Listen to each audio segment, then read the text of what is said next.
Hello everyone, welcome back. In this video, I'd like to share with you how I approach painting this plum blossom. In preparation for this painting, I took some photos of this plum trees behind my studio.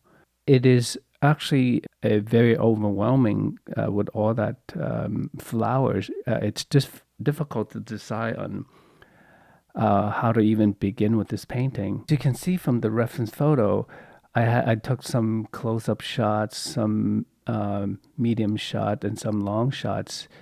And then these reference photos were taken at different time of the day, so you could see that some of them are dark against light, some of them are light against dark. The value study actually helps to just to simplify all that busy flowers that I'm going to be painting and just focus on the design, focus on the composition.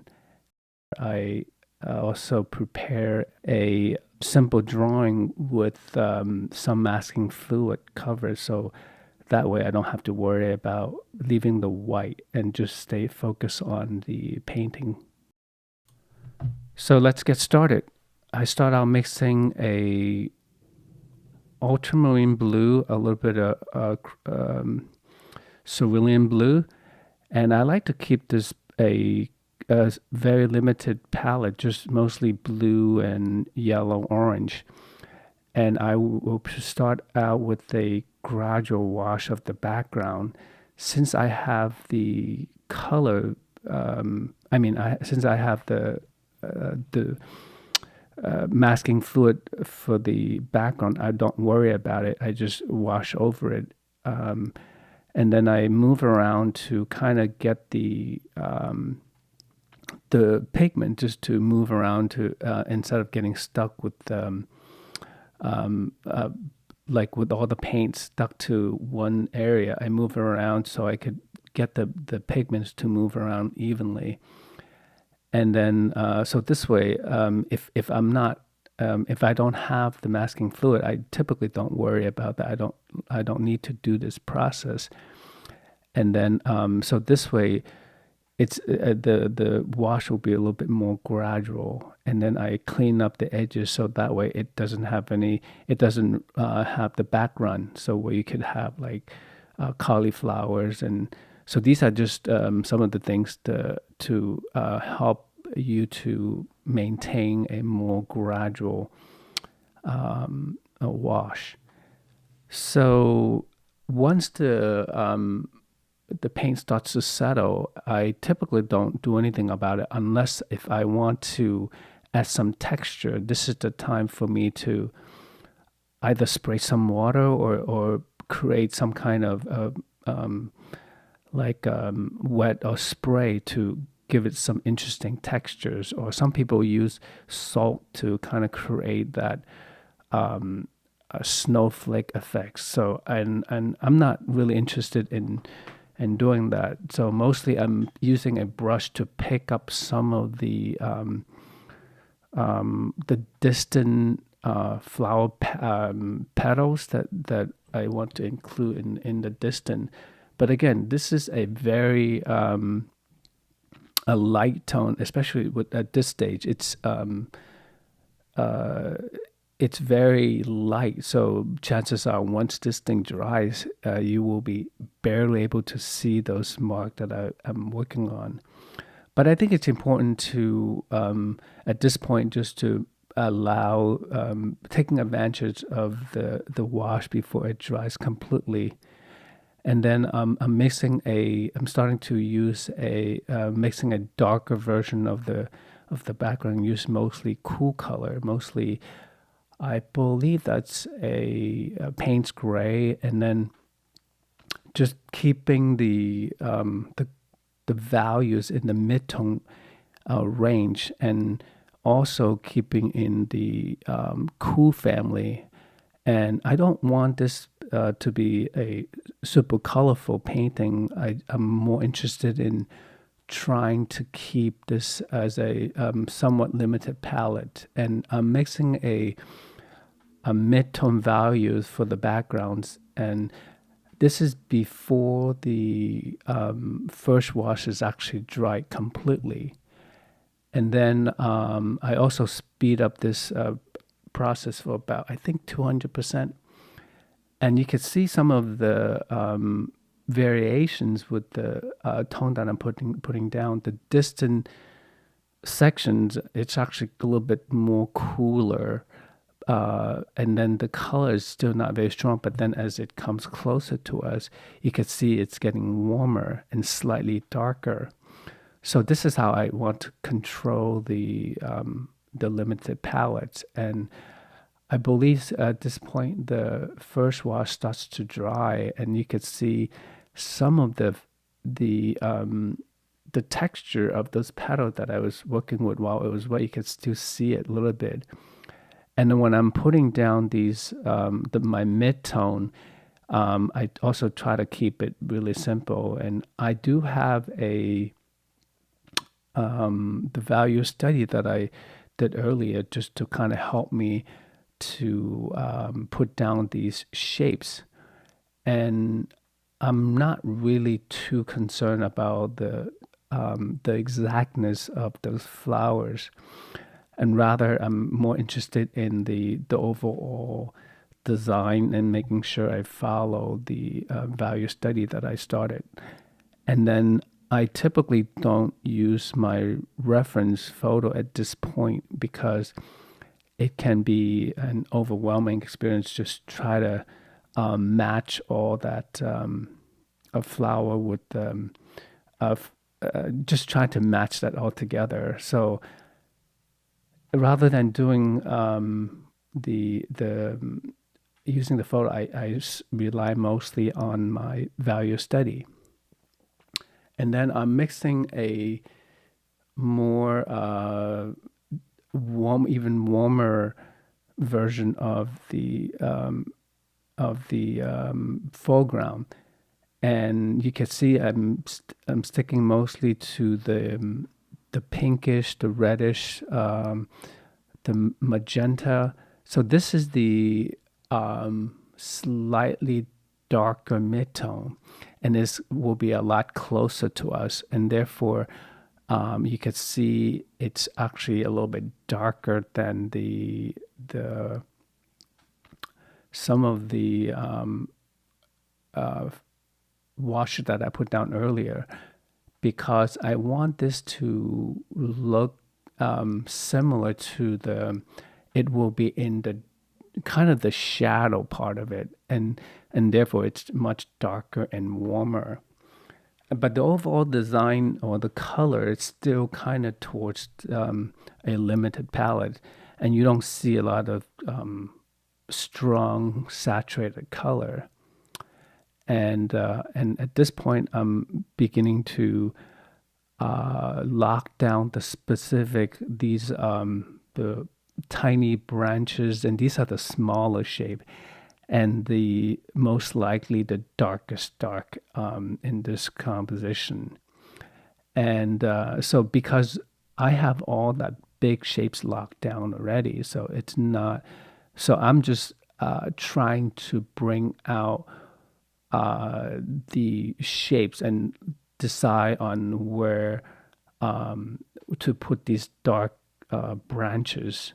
And so at this point, it's still not very tight. I just kind of follow and whatever is I guess the mark that I put down, and rely on that. And therefore, it's not important for me to be exact. Rather, I rather be more exact with the values, and also with the way I put down these strokes.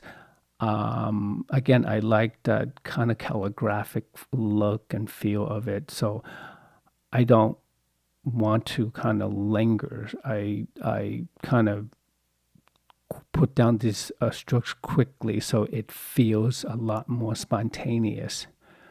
So this is the part that it's going to happen fairly quickly, and then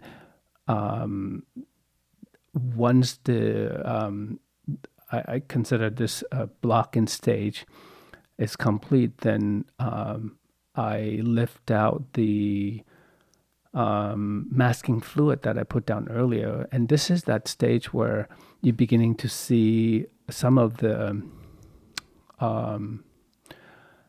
like you can see the value relationship now. The you can see the white of the paper. You can see how light it is compared to the first wash, and then making sure that the value relationship is working.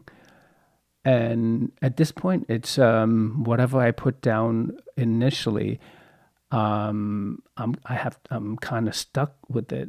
There's not a whole lot I can do. So, but at this point, it's just always keeping an open mind and not have any of these shape specific. And I think it helps if I don't have one photo that I'm working with. I'm not very like I don't have to be locked into it, and I don't have to match any of the reference photo. Rather, I just look at the shapes and making sure the value relationship is correct, and also it gives me a lot of flexibility in terms of where to put my emphasis, my focal point is. And so again, it's keeping it loose. It has its advantage. It also means that you are willing to, you can change it. You don't have to lock in. You don't have to be a slave to a specific reference photo. And while I'm doing the lifting the masking fluid, it's very important that you do a thorough job to clean up all that masking fluid, because sometimes I remember sometimes I use it and because there's a lot of wash over different layers of pigment, and I forgot to take out some of those, and those things actually yellows over time. So just making sure you take the time to clear that out. And then once I remove all the masking fluid, the next thing to do is to work on those white pristine shapes. And it's very important to keep those, be careful and not like lose those, because once you lose those, it's difficult to get them back. And then because the flower, these blossoms, it's white. So, and it's very important to make sure that when you mix your color, you don't contaminate those colors, because light color can be easily contaminated by your dirty brush. And as I mentioned earlier, I want to keep this as a kind of a limited palette painting. So just focus on the using the blue and yellow and slightly warmer orange. So this process actually I sped up, I think, about 300%. So it looks like I'm making like a really quick decisions, but the truth is I actually put down a couple of strokes and then I look at it, and this process goes back and forth for quite some time. And because of it can be deceiving just to see me with this sped up video.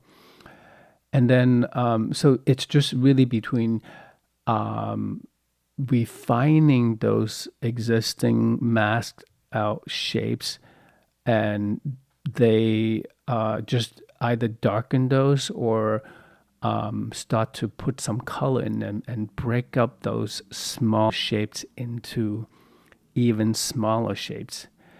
And this also it's helpful if you have a specific like how do you design that smaller shapes, and what kind of flower to put in, and so on and so forth. So at this stage of the painting, I'm actually start to use the reference photo a lot more. I would actually bring up some of these reference photo and just look at those, look at the design, look at the way these flowers are uh, just growing out of the branch, and how those like really study how the construction of those flowers, and how just to best to bring out what how I could turn those mask out shapes into flowers, and making them look like they're part of it. And sometimes because when I was painting these masking fluid in at the time, it wasn't really well designed. It was just a big shapes, some shapes, and it wasn't really well designed. So this is the stage where I have to spend quite a bit of time to look at the existing painting and make some decision on the fly. It's not really like drawn out. So this is the stage where I have a lot of flexibilities, and then I'm like warming up the foreground area a little bit more, and just break up the small shapes into even smaller shapes. So this is the part where you could see the lower right, I mean the lower bottom of the painting. It's much warmer, has a much more warmer yellow compared to the upper part of the painting. And this is by design. I want to keep that limited palette to kind of keep it a cooler overall, but then you contrast that with the much warmer on the lower bottom of the painting. Again, continue to just to break the shapes, and how to just convert those existing shape into flowers. Again, you can see the finished painting, the background and the initial wash are pretty much, I didn't alter anything, but rather it's just the very first wash that I put down. And this the whole process actually that I spent is mostly on the white flowers, those really super warm compared to the cooler background. And so hopefully this will give you a good idea of how I approach painting these cherry blossoms or plum blossoms. Okay, that's it for this video. Please feel free to share your comments. Don't forget to like, share, subscribe, and I'll see you on the next video. Thank you. Bye-bye.